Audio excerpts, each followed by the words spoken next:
আসসালামু আলাইকুম এভরিওয়ান, সবাই কেমন আছেন? আশা করি সবাই ভালো আছেন। আজকে আপনাদেরকে খুবই মজাদার ইফতারের একটা আইটেম তৈরি করে দেখাবো, যা ছোট বড় সবারই খুবই পছন্দ হবে। আজকে তৈরি করে দেখাবো চিকেন ভেজিটেবল রোল, যা খেতে ছিল অসাধারণ। চলে যাচ্ছি রেসিপির মূল পর্বে। প্রথমে আমি একটা রোলের জন্য ডো তৈরি করে নিচ্ছি। আমি এখানে আজকে ডোটা করব হলো আটা দিয়ে।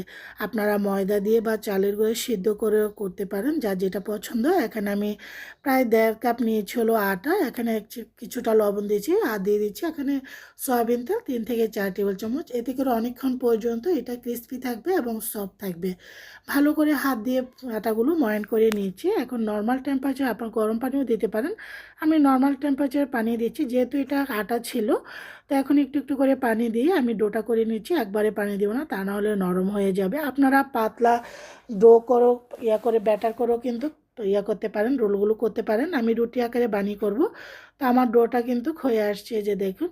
তো ডোটা যেন অতিরিক্ত নরম বা অতিরিক্ত শক্ত নয়, সেদিকে খেয়াল রাখবেন। ডোটা হয়ে গিয়েছে, উপরে একটু তেল দিয়ে আমি রেখে দিব যেন ড্রাই না হয়ে যায়। ঢাকনা দিয়ে এখানে একটা কিচেন টাওয়াল দিয়ে ঢেকে রেখে দিয়েছি একটা সাইড করে। এখন আমি রোলটা করার জন্য চলে যাচ্ছি। এটার ভিতরে যে স্টাফিংটা সেটা করার জন্য ফ্রাইং প্যানে সয়াবিন তেল দিয়ে চুলায় বসিয়ে দিয়েছি। 1/2 কাপ পেঁয়াজ কুচানো দিয়ে পেঁয়াজটাকে এখন একটু নরম করে ভেজে নেব। এখানে 1 চামচ আদা রসুন বাটা, 1/2 চামচ লাল মরিচের গুঁড়া, 1/2 চামচ হলুদের গুঁড়া দিয়ে এখন আমি মশলাটাকে একটু ভেজে নেব। এটার মধ্যে কোনো পানি দিব না। এখন আমি এখানে দিয়ে দিয়েছি হলো গাজর এবং বাঁধাকপি। 1/2 কাপ গাজর, 1 কাপ বাঁধাকপি দিয়েছি। আপনারা অন্যান্য সবজিও অ্যাড করতে পারেন। আমার বাসায় দুটো সবজি ছিল, সেজন্য এই দুটো সবজি দিয়েছি। এখন ভালো করে এগুলোকে একটু ভেজে নিচ্ছি। তারপরে আগে থেকে আমি সিদ্ধ করে সেট করে নিয়েছি। এখানে 1 কাপ মুরগির মাংস, সিদ্ধ করা মুরগির মাংস দিয়েছি। আপনার যে কোনো ধরনের মাংস বা শুধু সবজি দিয়েও করতে পারেন, ডিম দিয়েও করতে পারেন। দিয়ে এখন ভালো করে আবারও ভেজে নিচ্ছি। এখানে 1 চামচ মিক্স মশলা দিচ্ছি। এখানে আর কোনো মশলাই দিব না। রমজানের সময় অতিরিক্ত মশলা শরীরের জন্য এমনি অনেক ক্ষতিকারক, সেজন্য আমি বেশি একটা মশলা না দিয়ে।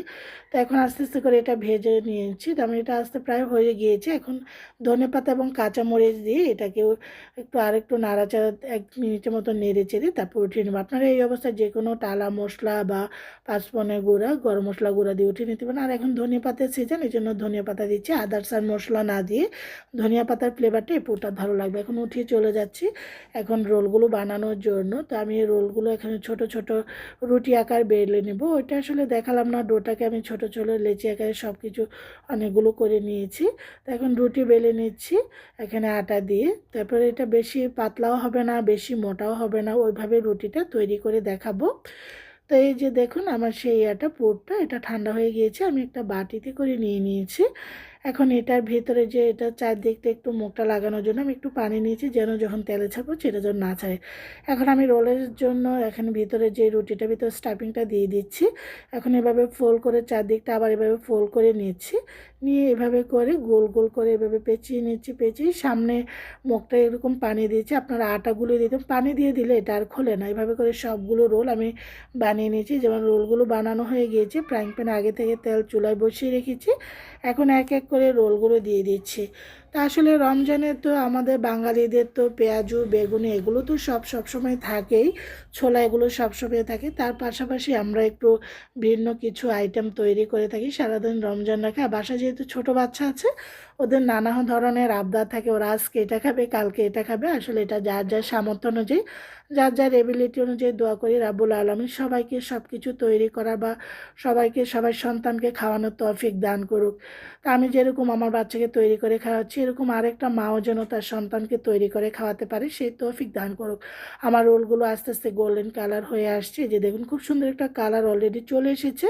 এভাবে করে নেড়ে চেড়ে আরও প্রায় 1 মিনিটের মতন আমি রেখে তারপরে এগুলোকে উঠিয়ে নেব। এত সুন্দর একটা ফ্লেভার বের হচ্ছে। তো এভাবে নেড়ে চেড়ে এখন আমি একটা স্ট্রেনার দিয়ে রোলগুলো উঠিয়ে নিচ্ছি। এই যে রোলগুলো আর বেশি ভাজবো না। এটা যখন গরম হতে হতে কিন্তু এগুলো কিন্তু কালার, সুন্দর একটা কালার চলে আসবে।